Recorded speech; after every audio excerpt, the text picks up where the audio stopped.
Don काफी popular था।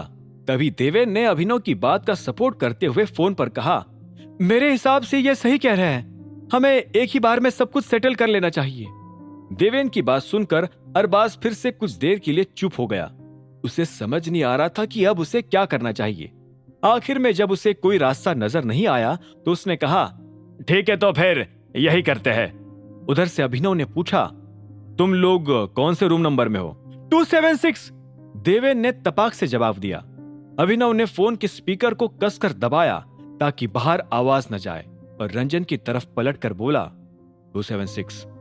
रंजन ने भी हाँ में सिर हिलाया और एंट्रेंस गेट की तरफ बढ़ने लगा। उसके साथ उसके 10 आदमी भी पैसे लिए आगे बढ़ते जा रहे थे। उधर अभिनव ने फोन पर कहा, जब तक सब कुछ कंफर्म नहीं हो जाता तब तक मैं फोन पर ही रहूंगा। इस बीच डॉन अभिनव के बगल में आकर बैठ गया था। अरबाज का मुंह गुस्से से लाल हो चुका था। वो इतना परेशान हो गया था कि वो अभिनव का सिर फोड़ देना चाहता था, लेकिन वो चाहकर भी ऐसा नहीं कर सकता था। उसका प्लान फिर से फेल होता हुआ नजर आ रहा था। वो डॉक्यूमेंट्स अपने पास रखकर टाइगर को जाल में फंसाने के सपने देख रहा था, लेकिन अब वो ऐसा कुछ नहीं कर सकता था। उसे समझ नहीं आ रहा था कि टाइगर के अंदर इतनी कम उम्र में इतना दिमाग कहां से आ गया था। जो भी हो, लेकिन अब अरबाज को एक चीज अच्छे से समझ आ गई थी। वो जान गया था कि अगर अभी इसी वक्त उसने टाइगर को फंसाने का कोई प्लान नहीं बनाया तो उसे जिंदगी भर टाइगर का पपलू बनकर रहना पड़ सकता था। वो किसी भी सूरत में टाइगर की गुलामी नहीं करना चाहता था। यह उसके बिजनेस के लिए अच्छा नहीं था। इस वक्त उसके लिए सबसे बेस्ट सॉल्यूशन था दिक्पाल से मुलाकात। वो दिक्पाल के साथ मिलकर टाइगर को फंसाने का कोई मास्टर प्लान बना सकता था। अगर एक बार टाइगर अरबाज की जिंदगी से निकल जाएगा तो उसकी लाइफ फिर से नॉर्मल हो जाएगी। इधर अरबाज के दिमाग में जब ये सब चल रहा था तब उधर देवेन से रहा नहीं जा रहा था। वो हद से ज्यादा बेचैन नजर आ रहा था। जब तक उसके हाथ में पैसा नहीं आता तब तक उसे चैन नहीं आने वाला था। उसे ना जाने क्यों बार बार ये शक हो रहा था कि उसका ये पूरा प्लान फेल हो सकता था। उसे ना जाने क्यों ये भी लग रहा था कि कहीं ना कहीं टाइगर उसके ऊपर नजर रख रहा था। देवेन यहाँ तक सोच चुका था कि उसे सुबह तक अपनी सिक्योरिटी के लिए कुछ गुंडों को हायर कर लेना चाहिए। वो टाइगर के नाम से ही डरा हुआ था और बस अगली सुबह के आने का बेसब्री से इंतजार कर रहा था। तभी दरवाजे पर हल्की सी दस्तक हुई और वो दोनों लोग अपनी अपनी ख्याली दुनिया से बाहर निकल आए। अरबाज ने देवेन को देखा और कहा, बायर का आदमी होगा, डॉक्यूमेंट्स? देवेन ने उसकी बात सुनकर हाँ में सिर हिलाया और ब्रीफ केस खोल दिया।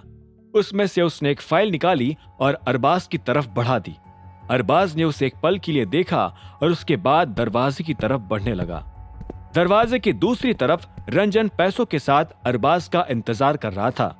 अरबाज ने दरवाजा खोला और रंजन को देखते ही उसे पहचान लिया।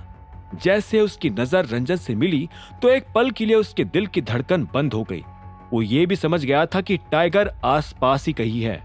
अरबाज के लिए सबसे बड़ी हैरानी की बात यह थी कि आखिर टाइगर को अरबाज और देवेन के ठिकाने का पता कैसे लगा। अब उसे देवेन पर दया आ रही थी। बेचारे देवेन को इस बात का अंदाजा ही नहीं था कि टाइगर उसे देख रहा था।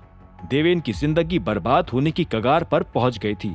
ठीक तभी देवेन ने रंजन की तरफ देखकर अरबाज से पूछा, बायर यही है क्या? इस बीच अरबाज ने पैसों से भरे बैग अंदर लेना शुरू किया और बैग खोलकर पैसों को देखते हुए अरबाज बोला, हाँ यही है।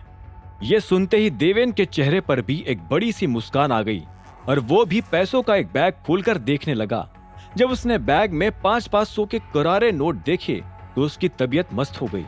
आखिर में उसने फोन पर कहा, तो बायर जी, हमारी तरफ से डील डन है, बाकी बात आप अरबाज जी से कर लेना, जल्दी मुलाकात होगी।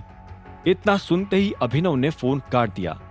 उधर अरबाज को ऐसा लगा कि इस वाक्य के साथ देवेन ने अरबाज की मौत का फरमान जारी कर दिया था। अब उसका सारा ध्यान अभिनव को फंसाने के अपने प्लान पर था। आगे की कहानी जानने के लिए देखें अगला एपिसोड सिर्फ पॉकेट एफएम के यूट्यूब चैनल पर और द रिटर्न ऑफ टाइगर के सारे एपिसोड्स को सुनने के लिए डिस्क्रिप्शन में दी लिंक से डाउनलोड करें पॉकेट एफएम ऐप।